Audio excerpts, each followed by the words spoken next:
Human Nature, a journey in search of a peaceful and prosperous society with human nature as a guide.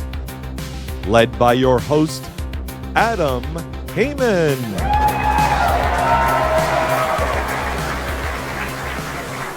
Hello, Tyrone. How are you doing?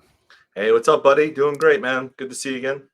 I am pleased as punch. I don't know if you can see from the smile on my face, but as you well know, I just recorded my first interview episode with the great Stephan Kinsella, and I thought it would be a great idea since he threw about 58 highly complex topics at the listener all at once, that maybe you and I could have a discussion where we unpack all of that and I get your reactions on the conversation, and maybe we clarify a few things and maybe dive in a little deeper.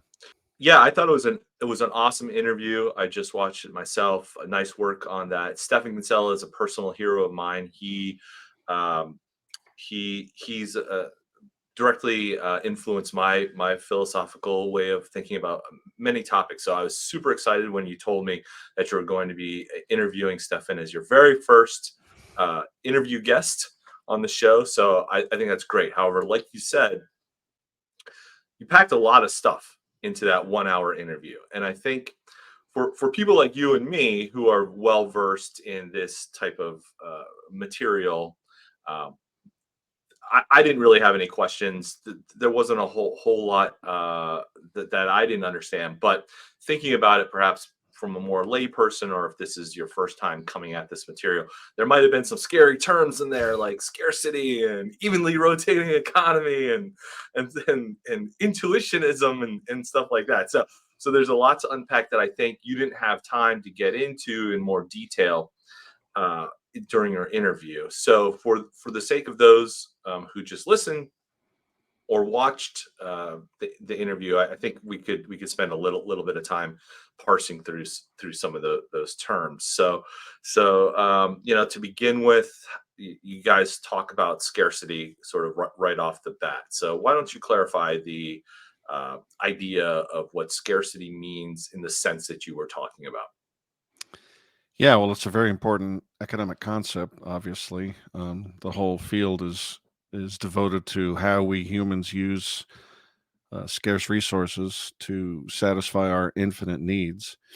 And then what Stephan was talking about is property rights frameworks by which we establish who has control over various resources. And the reason scarcity is important, he brought it up in the couple different contexts, but one of them was intellectual property.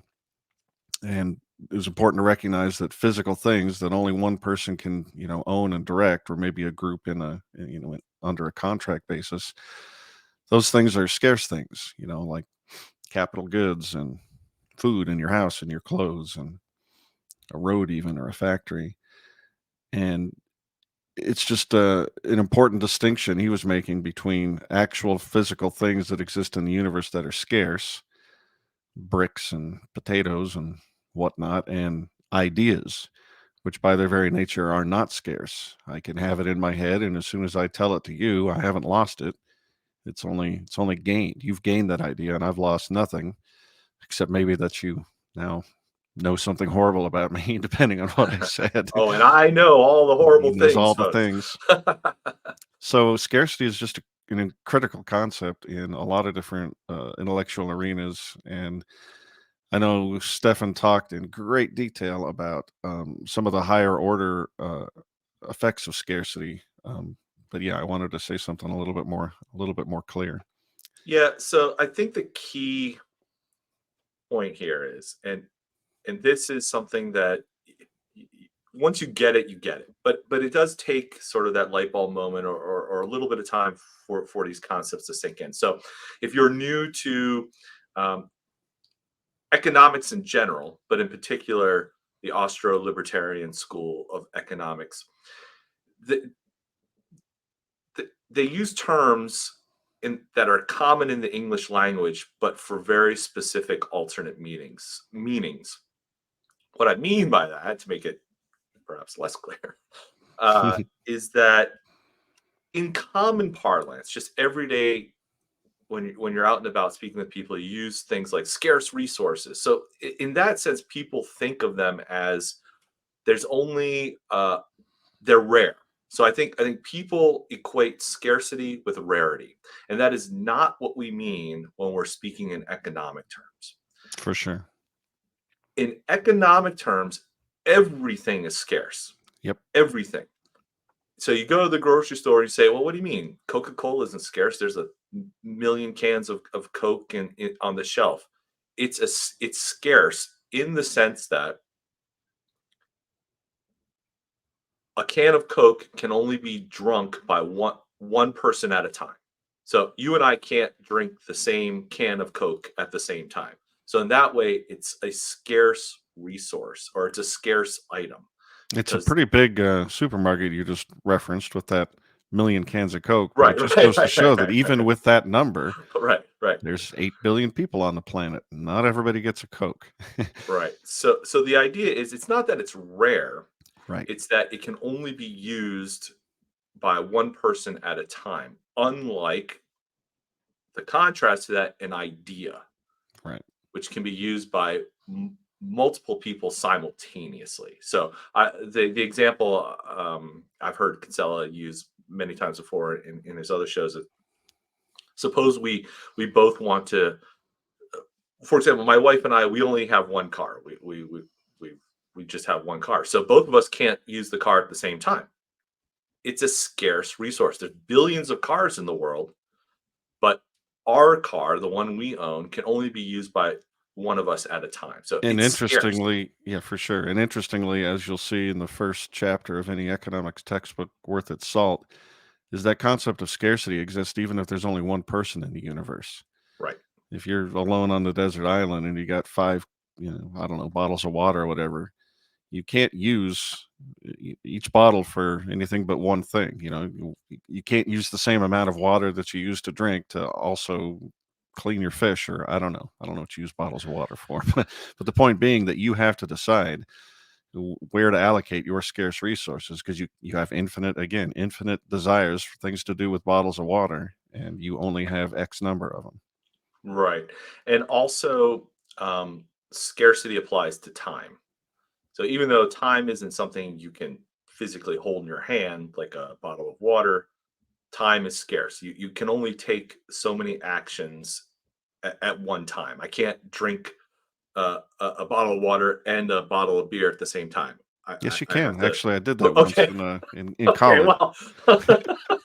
All right. You got one of those hats with 2 straws, and Exactly. one with water and one with beer. Exactly. Yeah, you're making me bang my microphone here. Okay, that was funny, but you get the point, right? You can. Time is scarce. Every physical material object in the universe is scarce in the sense that something can only be used, or an action can only be taken upon it one individually, one at a time, not simultaneously, as opposed to thoughts and ideas that are infinitely copyable. That's Now, exactly right. I wanted to quickly transfer that topic because he also used it in the context of argumentation ethics, okay. because it's right at the foundation. Hmm. Assuming we're not fighting, assuming we've decided that we're going to solve our problems through talking and persuasion rather than sticks, stones, and nuclear warheads, then we each have to have a body with which to make an argument and a space within which to stand to project our voices.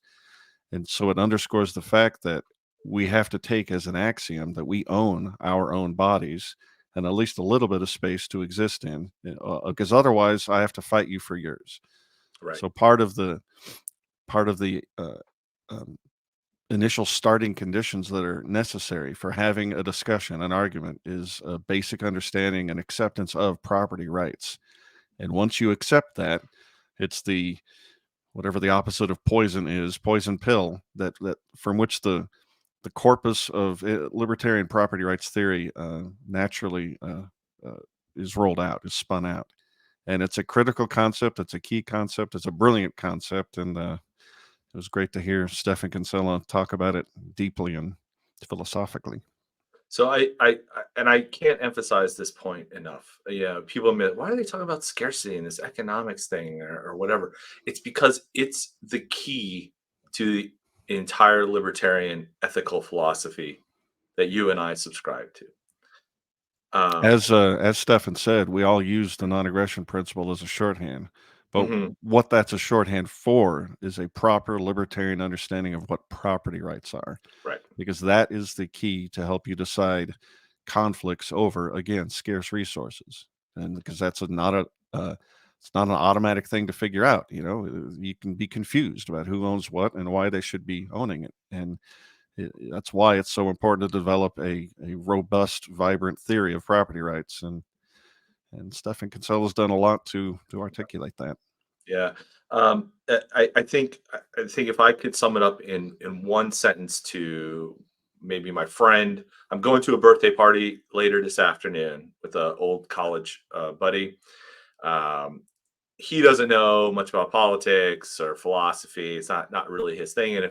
And sometimes we'll get into conversations like this. And I try to just come up with sort of like, how can I say this as simply and quickly as possible, just to really make it clear. And one thing I'll say is, you can't have peace without property rights. The whole point of property rights is not because I'm an evil capitalist and I want to hoard all the world's resources for myself. It's because I don't like violence. I don't like war. I don't like conflict. And property rights helps us have a clear demarcation line of where we can avoid conflict. So I think that's why we spend so much time talking about Robinson Crusoe and scarcity, and then it gets to the idea of property rights. So Yeah, you need a coherent theory, because otherwise it's you say you own that, and I say, well, I got a different idea. Let me float this one past you. How about I own that? And then you're just fighting. It's right, exactly right what you said. You need a fair, just, coherent, and robust theory of property rights, or all we're doing is fighting each other. And yep. I think we do that a So little bit too much already. yeah, human beings have two choices to live in a society. You can fight or cooperate. That's it. Yep. Yep. If you're going to cooperate and you want peace, now not everybody wants peace. Some people want war and like fighting. Okay. But if you like peace, so I think Kinsella will call it a since then argument to avoid the is-ought gap problem, and we'll get into that a little bit here in a minute. But if you value peace, then the best way to accomplish that is through property rights. But before we even dive into that a little bit more, again, I want to sort of clarify some of these terms that you and Stephan sort of just threw out there and sort of flew by it rather quickly. And again, for the person who isn't used to this type of stuff, they're like, what? Evenly rotating economy? Well, what's that? So can you explain a little bit more about that? Sure. I was horrified when he broached that subject. And I'm like, oh my God, how much time are we going to have to take to explain that? But yeah, I forget who came up with it. I first read the concept in Murray Rothbard's Man, Economy, and State, but I think Stephan Kinsella mentioned that Mises came up with it, and maybe it was even before him. But it's a mental construct by which an economist can try and isolate certain variables in the economy and simplify the economy in order to illustrate a certain principle. In this case, I believe it's where the money for interest comes from, Right. and how the owner of capital goods receives their share of production income, and why. So they abstract away from the economy all the things that make it fun and interesting, like variable supply, variable demand. All information is assumed to be infinitely known. And so you abstract away all and nothing ever changes. No one is Right. born. Nobody dies. The economy is perfectly static. Each period is just like the last one. And Hmm. all information that would normally be the most important thing in an economy is assumed to be perfectly known by everybody. And in that setting, we can detail the cash flows and the investment and production decisions and consumption decisions, and actually parse out how each member of the production system, labor, uh, capital, land, all of these things receive their due portion, and it spotlights exactly where interest comes from, Yeah, that's right. and capital returns. Yeah. this just goes to show how much of a nerd I am, but I'm part of a sort of a libertarian book club, and we're actually reading through Man, Economy, and State Nice. currently. So the evenly rotating economy is kind of fresh in my mind. So when you guys brought that up, I was like, oh, okay, great, cool. I totally understand that now. Well, not really. I mean, I'm not that smart. And Rothbard's books are pretty dense, but in essence, it's what you said. The whole point of it was it's just a mental experiment. What do you call those? Sort of like Yeah, it's a model where you abstract away hypothetical. Yeah, all the other variables that complicate the model. right. And he was really just trying to point out the usage of time preference and how that creates interest. So Right. I produce something today.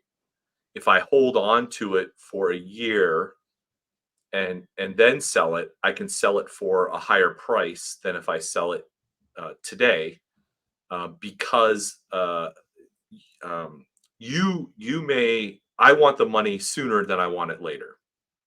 So that difference in holding it versus selling it at a future time is what interest is. It's the literal definition of interest, at least in the Austrian school of economics. Other economic philosophies will have That's different for sure true. And I interpretations want of to stop interest, you but- right there and keep it simple, because Yeah. otherwise Bob Murphy is going to teleport into this recording and explain to us all the incredible complexities and ambiguities about the pure Right. theory of time preference. And nobody has time for that. Okay, right. Sorry. Forget all that. Forget all that. Read Man, Economy, State. Yes, You it's wanna know highly more. recommended. I read it 20 years ago, I think, and it's a magnificent book. Yeah. So we're about to start Power and Market. Our next meeting is chapter 12 of Man, Economy, State. Not that anybody cares about this, but that's the end of that, and then it goes on to the next section. So I'm excited because I've never read Power and Market, so I'm excited Nice. to dive into that. So maybe we can talk about that more, and you can pick your brain about some of the things I find there. Heck So we've talked about scarcity as an economic term, evenly rotating economy as an economic term. The other term that you kind of brought up was this idea of moral intuitionism, not original to the philosopher Michael Huemer, but obviously Michael Huemer is popular in libertarian circles because I think it would be fair to say he would consider himself to be a libertarian philosopher, if you want to Yeah. call it that. So just real briefly, you want to explain a little bit more deeply what this intuitionism is. Oh, now you got me on the spot. Hey, you're the one that said you read his books. So No, come I on. did, but they are dense. A lot of philosophers throughout time will try and come up with these complex justifications for our moral and ethical beliefs, and I think there's no way he would sign off on my characterization of him. But Sorry. I Maybe think we'll have him on. I think what he sees there is just a bunch of mental masturbation. That's all a bunch of pseudo-logical nonsense. They're trying to find these. I think a lot of philosophers think they're mathematicians, and so they're trying to find firm axiomatic foundations, like Descartes. I think, therefore I am, and then they make a mistake there and build a shaky foundation, and then try and build an edifice of philosophical thought and moral thought that is all screwed up because you screwed up right at the beginning. And so I think intuitionism is the recognition that all of those pure logical, mental, mathematical structures in philosophy are false. The way we discover moral truths in actual real life is through intuition. And it's not perfect. It's not, completely objectively provable like geometry is, but that doesn't matter. We can't reject it because that's all we have. In the same way that our senses are fallible, sometimes we hallucinate, but you can't therefore say that we know nothing. We have knowledge. Our senses do provide us knowledge. It's just fallible. We have to figure our way through it. And the intuition, it's a pretty good allegory to intuitionism because it's very similar. We have intuitions about what's right and wrong, and they're not perfect. They are subject to context and culture, but that doesn't mean there's nothing there. There's signal, even though there's noise. And I think he in the book Ethical Intuitionism, he tears apart the other approaches and then explores how valuable the intuitionist approach is, even though it's not something you can, Aristotle wouldn't be satisfied with the proof, I don't think, Right. or Descartes or someone like that. And I apologize, Michael Huemer. I think greatly of you. I probably just butchered your whole book, but I enjoyed reading it. No, I think that's essentially right. Not to go down this path too much, but you briefly discussed also Hume's is-ought gap problem. Now, this isn't original to Hume. This is something philosophers have been arguing about since the days of Zeno. But it is, and it's essentially why Aristotle wrote books on physics, but no one in university physics department studies Aristotle's physics today anymore. Well, why is that? Well, because physics, being a hard science, can be proved, disproved, tested, hypothesized. Philosophy is not that way. And philosophy, so people still do study Aristotle in philosophy classes because these are not questions that have exactly falsifiable answers per se. Where was I going with that? Give me 1 second. I'll regain my thought here. Well, you're talking about the is-ought gap, and yeah. And I get his point. You can't, in this again, it goes back to that desire for philosophers to think they're physicists and mathematicians. They want to be able to point at a way the structure of the universe is, and say, therefore, a policy prescription, a morality framework pops out of that. And Hume and people like him say, well, that's just ridiculous. I can't have a mathematical structure, a logical structure based upon the way the universe is. Therefore, I cannot have an ought, a value system based upon that.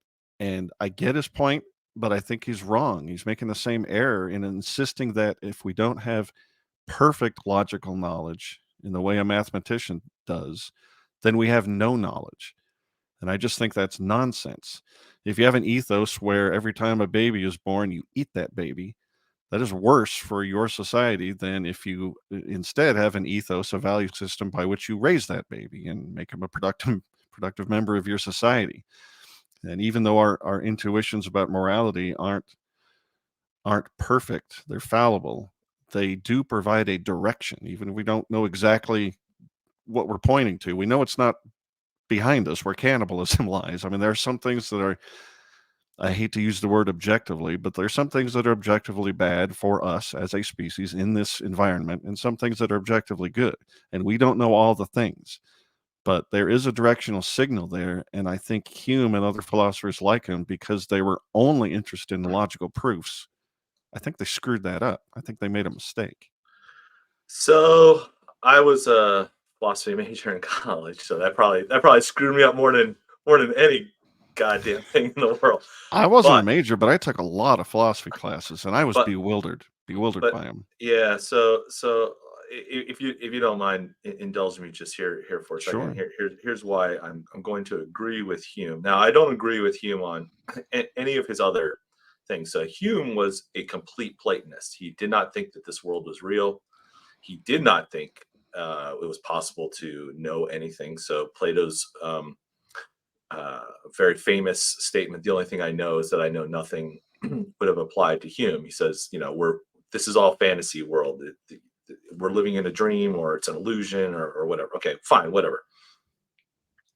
Put all that aside. His is-ought gap is perhaps a technical issue. So I think what you're getting at by saying, there's certain things that are objectively good for human society and objectively bad for human society. This is sort of more of, again, the way generally we would just speak in conversation. So when we speak in conversation about scarcity, most people think rarity. When people think about norms, they're thinking generally in terms of overall goodness and badness. But the fine philosophical point that is being made is, when you say something like, there are objectively things that are good for human society, that good, the adjective you're using there, that good, that normative good is actually a subjective normative term, because there's no such thing as good and bad. Good and bad is just crap we make up. So every society in different times throughout history can have a different view of what is good and bad. And so you might say something like, it's if we bear children and then just eat them, that's bad for your society. Well, it may not be. In fact, there's evidence that cavemen 100,000 years ago committed infanticide all the time because they didn't have enough food to feed everybody. So it's actually better for their society at the time to kill the child. So from a survival perspective. So all humans saying is good and bad is not something that can be objectively determined. And going back to my friend who going to his birthday party, who not a philosophical thinker, the way I try to explain the is-ought gap problem is, you can't point at a tree and say there's a tree, therefore murder is wrong. You can't go from an the tree exists, to an ought. So that's what's meant by the is-ought gap problem. And to me, I actually think when it finally kind of clicked for me, and I kind of switched over to that, because I used to be a Randian objectivist, and I used to argue, yes, there's objective morality. I don't know, you can point to it or something. I don't know, but it actually then made me think more about freedom and libertarianism, in the fact that, well, that means we are free, completely free, to come up with our own moral frameworks, versus someone who you were free before. You just weren't free to force it on anybody else. Yeah, but as opposed to being dogmatically tied to, say, like a religious, where just this deity says this is right, this is wrong, you have no choice over them. Well, hey, maybe part of the objective moral order is that dogmatism is wrong. It's bad for our nature. Yeah. So let me push back. I mean, I think you've explained the is-ought gap pretty good. Just let me push back against it. There has to be some signal in the noise to the hypothetical experiment that if you took every healthy, happy 20-year-old human on this planet looking forward to their future, and you asked them, how would you like pick between one of two choices? I'm going to let you go, and you can go ahead and live your happy, healthy life, or I'm going to torture you to death over the course of a couple of weeks. And 100% of those people are going to choose one answer over the other. Mm-hmm. And I think there's a signal there. There's something inherently, objectively good about one of those choices and bad about the other. So again, just because you can't make a mathematical proof out of it, there is a tree, therefore this social order. I do think we human beings have a nature. The universe that we live in, this planet, has a nature and a characteristics, and some activities and behaviors and norms are better than others, which doesn't mean that we can just sit there in our bedroom and write it all down, in the same way that a mathematician could formulate a proof or something. But there is something there. And I think you mentioned earlier that, I think Stephan Kinsella mentioned it too, we try and sidestep that by making a since-then argument. That's right. And I think you sidestep it.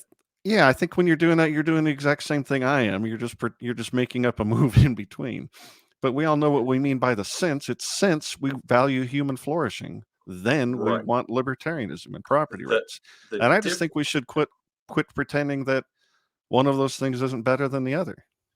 Sure, except that the difference is that, it's not universalizable. So in order for... That's true, but that's not a defect. Again, this isn't a mathematical proof. It's not universalizable. You're right. If we encountered sentient life on another planet that was organized the way bees were or something, our moral system wouldn't apply to them. It's not objective like that, but that doesn't mean it's not real. Right. But it's not even universalizable among humans. So because there are people that crave and desire misery and pain and suffering, those are the things that they value. So for those people, call them psychopaths, sociopaths, whatever you want to call them, yes, a small percentage of the population, but they do exist. There are people that are into sadomasochism or just total, take over the world and rape, pillage, and murder. For them, that's what they want. That's what they like. That's what makes them happy. So their morality would be completely different Sure, from but we ours. So don't so create moral rules based on the psychopaths. In the same way that but the psychopath, if a person was born with 3 arms tomorrow from a birth defect, we don't throw out the statement that humans have 2 arms. The psychopath and sociopath are birth defects. They're errors. We don't create social norms and systems from uh, uh, lifeboat scenarios, and we don't do it from psychopathy, and we don't do it from birth defects either.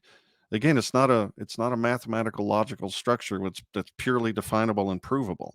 But right. again, if 98% of us value peace and property rights, we don't obliterate that social order for the 2% that are psychopaths. 100% agree with you. But the technical philosophical point being made between the is-ought gap is if you cannot say something is 100%, it's not objective, it's subjective, and therefore you can't bridge the gap from is to ought. So what Hoppe and Kinsella do is say, okay, forget all that. We got you, Hume. You're right. We can't go from an is to an ought. There's always that 1% of the population that's just not going to be for peace and prosperity and love. And they're going to want war and destruction and human misery and suffering, or someone that wants to kill themselves, commit suicide rather than live. You can't tell a person that wants to commit themselves, that's wrong. You're morally wrong for doing it. I wouldn't try. It's up to them. I wouldn't try. They own their own body. I mean, Right. that's not a violation. Right. So the best we can do then is to say what you're saying and what Kinsella says. Okay, forget all that. Let's just take let's start at step 2 and just say, if we value peace and prosperity, then this is, but it's a hypothetical, it's a conditional statement, not an objective statement. So that's really just what the is-ought gap is about. And it, again, it's more of a philosophical, technical argument. But if you're going to get into arguments, philosophical arguments, you need to understand that language. You need to understand the arguments and have some sort of retort or comeback to it. For sure.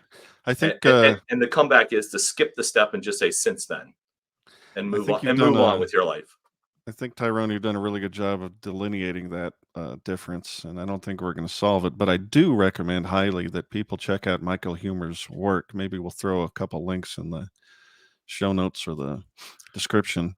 100%. I definitely need to get more into his stuff. I've only watched a few of his videos online. He does a lot of courses online that you can watch for free. Hell yeah. Philosophy courses from his lectures and stuff that are really great, but I have not read any of his books. If you just want to focus on very, very solid arguments in favor of liberty, and he takes up all the other arguments throughout history against it, The Problem of Political Authority by Michael Huemer is where you want to go. And if you want to delve into more generalizable, his discussion of ethical intuitionism, I think the book is titled exactly that, Ethical Intuitionism. And they're both very good. I want, before we move on to the intellectual property thing, I do want to get your thoughts on this one ethical sort of question that I have failed to come up with an answer myself. And I don't think libertarianism in general has a good answer. And sometimes the answer is just, look, it is what it is, and we just have to accept it and move on. But that's wholly unsatisfying to a lot of people, to most everyone, I would say. And so it seems that if we're going to say that this is-ought gap problem exists, are we left with just might makes right at the end of the day? Because at some point 200,000 years ago, one group of cave people killed another group of cave people, took their cave, took their stuff and whatever. And ever since then, we've now lived 200,000 years later. Nothing that anybody owns we could trace back to the rightful owner, the first homesteader of the original property, because it was stolen from time immemorial. So how do you address things like, well, what about the Native Americans? should all the land be given back to the tribes that still exist today? Well, what about the Hamas Israel conflict that's going on right now? Whose land is it? I mean, how far back do you go? Because as far back as you go, I can go one step further and say, well, somebody stole it from them? So do we just say there's some sort of statute of limitations that we just have to reasonably cut off a line? In 1967, that was it. 1948, Well, there is 1865. I mean, what's your thoughts on that? well, my thoughts are this is a double episode sort of topic all by itself. But in principle, there are a couple principles you can apply to this situation. One is that there is no statute of limitations on a theft. But the reason most people act as if there is a statute of limitations is because of a couple other principles. One, the further back in antiquity you go, the harder it is to actually trace property titles in a coherent way. Right. And another principle, I'm not even sure if this is libertarianism, but I don't think you'll find too many people objecting. Even if the land was stolen, it's clearly an original crime. After a couple of centuries, all of those buildings that we've added to Manhattan, we're not going to give back to any Native Americans just because of that accumulation. We've done something here to sink our blood, sweat, and tears in. And so if we were just to hand all that back, it would be ridiculous. And I don't even know what principle that is, but there's something there. Like, I don't believe that the state of Israel was created in an ethical way. However, I think it would be kind of goofy to hand over the city of Tel Aviv and all the buildings and improvements in it back to the Palestinians, because that would be a form of injustice too. So you have to seek some other sort of resolution. And the other principle, and again, I hope we make an episode on this only someday in the future, because there's a million different examples and principles to apply. But the other one you mentioned is, should America give all of America back to the Indians because some of it was taken in conquest? And there are stronger land claims than others, specific tribes that have existed in a particular place, blah, blah, blah. But the one thing I wanted to mention is the principle of homesteading. It's not the case that just because there was nobody but Native Americans here when the first European settler arrived, that in a Rothbardian or even Lockean way, they had homesteaded the whole continent. That's not the case. Just because you wake up in the morning and yawn and stretch your arms and look out at the horizon, everywhere, doesn't mean you own all of that. Homesteading has specific, you have to actually fence off the land and do something, and even more than that, do something with it. You don't own something just because 20 years ago your family took a walk over there and then you came back, but you own all that land because you were there before. Homesteading isn't all or nothing. It isn't one for one. You homestead specific aspects of a piece of property. In the same way that the classic example is the airport one. If you had a house and somebody builds an airport right next to you, and then all of a sudden they're giving you noise and blocking your visibility, pollution, you homesteaded that view, but it's not the other way around. Like if the airport was there first, and then you moved next door and started complaining about the noise, well, they homesteaded the right to emit all that noise because they were there first. So it's not just because they were there, they own the whole continent is the only thing I'm trying to say. Yeah. It's more intricate than that. Yeah, and I mean, I think just in philosophy, as we kind of pointed to, the reason why we still study Aristotle is because these questions just don't have answers sometimes. And as unsatisfying as it is to say, well, a bunch of people conquered a few things, some land a few hundred years ago. Now we've built some buildings on it. Now it's ours. That's right. I mean, it's really the only way we can sort of go on with society. But it does feel unsatisfying to just. I want to briefly say something about the unanswerable questions. Mm-hmm. I think there's a little bit of confusion there. Not necessarily in your head, but in the heads of a lot of people. Sure. I think the proper way to analyze things from a philosophical view is to deduce correct principles and then apply them to particular contexts. And that can be hard to do But just because that's hard to do doesn't mean the principle is necessarily wrong. It means context always matters, and context is tricky.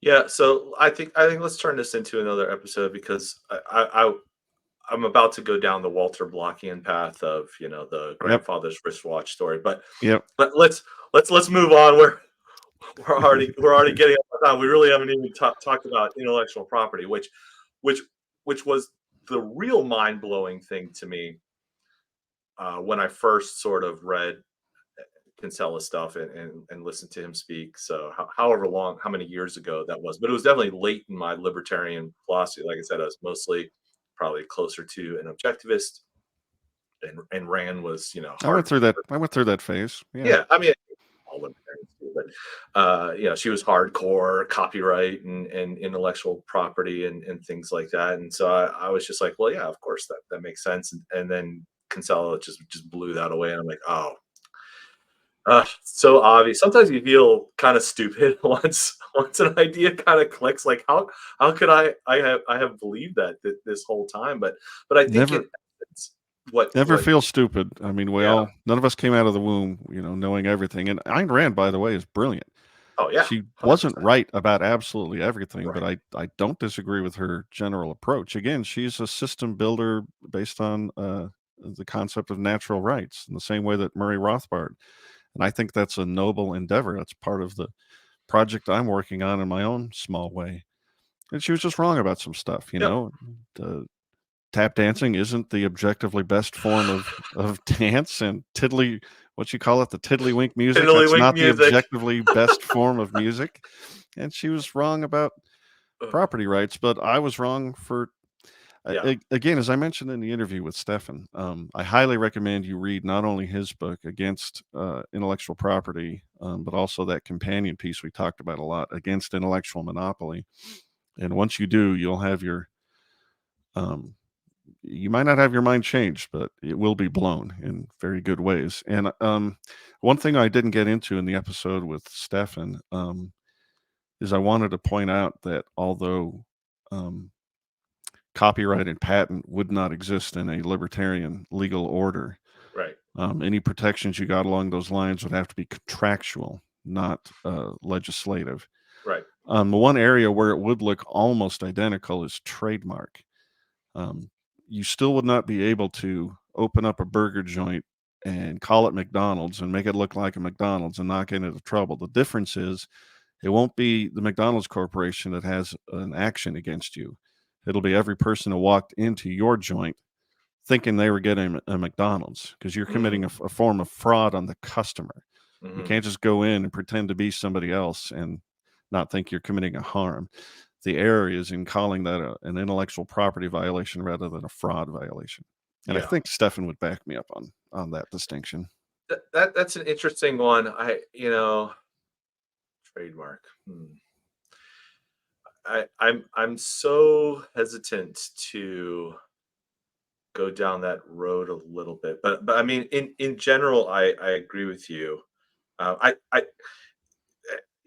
have to think about that one some more. But I think the key point for me, and I don't think Stephan or you actually said this in the interview, but I've heard him say this before, and this is one of the reasons why I sort of really switched my view of it, along with the logicalness of the scarcity issue. So you can only use a car one person at a time, but a cookie recipe can be used by many people at the same time. So ideas aren't scarce. And the reason why Stephan Kinsella is against copyright, as I understand his argument, copyright and patents and things like that, is because it impedes human progress. The only reason I'm a libertarian at all, it's not just because I have this highfalutin, moralistic, philosophical ideas and reality be damned. It's because I value peace and prosperity. That's what I want out of the world and life. And I'm a libertarian and a capitalist because I think those are the systems that can best achieve that. And Stephan Kinsella makes the point that copyright, patents, these hold back technological progress, advancement. I think you're right, but He would not say that's the reason that these are wrong. He would say that's an ancillary side effect, that patents and copyrights hold back human progress. But that's not the reason. The reason is more fundamental. Intellectual property rights are a violation of real property rights. He would say that if you're sitting here and on your table you've got 2 reams of paper and a bottle of ink, you can take those 2 reams of paper and a bottle of ink and sell them to your neighbor, and because it's your property, that's a valid exchange. He's saying that if you take those reams of paper and bottle of ink and write the first Harry Potter novel on them, nothing has changed such that you cannot take the paper and ink and now sell it to your neighbor again, even though you've transformed it into a different form. You're not stealing anything from J.K. Rowling by doing so. And I know that's super counterintuitive, and I used to shout and yell at people who would say that to me, but it is a fundamental truth that if you own the paper and the ink, you can do any goddamn thing you want to it that's peaceful and sell it to your neighbor. And the companion book that I just mentioned, Against Intellectual Monopoly, shows perfectly well that we don't get a lack of innovation. We don't get not enough innovation, whatever that means, by abandoning intellectual property. We get the natural amount of innovation. You don't get it twisted and perverted in the way you might be seeing with the Disney Corporation right now. Hey, Mickey Mouse is in the public domain, so only black and white, Mick. No, I know. Just only the Steamboat very Willie. Original one, but I'm already starting to see lots of stuff, for sale. Right. T-shirts and such, just waiting for the first one where Mickey's in a sexually compromised. Oh, that's arty. That's arty. Dude, the first innovation of everything is always used for porn. That's right. Including things passing into the public realm. Yeah. Well, look, Tyrone, man, you've been jibber jabbering for over 45 minutes and you haven't answered the most fundamental question. How was it? How was my first interview? How did I do, dude, it was buddy? great, man. No, it was smooth. I thought your questions were well formulated. I think you gave Stephan a good amount of time to explore the issues as best you can in an hour. Tackling those 2 topics is always tough, but I think you hit all the right key points. Awesome. And I think because you can already hear the people hearing about this for the first time. You can already hear the things firing off in their brains, like, well, how would authors make money or musicians survive? It's like, oh, okay, trust me, there are answers to those things. That's right. That's because a purpose of this show like this is really just to expose people to sort of general ideas and leave it up to them to try to explore that further.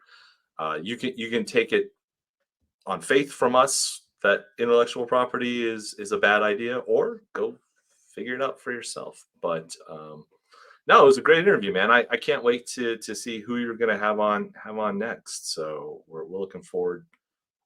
I'm looking forward to that. I don't know. What did you? Was there a question you wish you had asked, Stephan? Well, like I said earlier, I could talk to that guy and record it for 2 days straight, and I don't think we'd repeat anything. He recently got onto the National Libertarian Party's Judicial Committee, and I kind of wanted to ask him about that. Oh, okay. I'm in the Libertarian Party as well, and I don't know. There's a million questions. I mean, he's an interesting guy. I'm very proud to say I know him.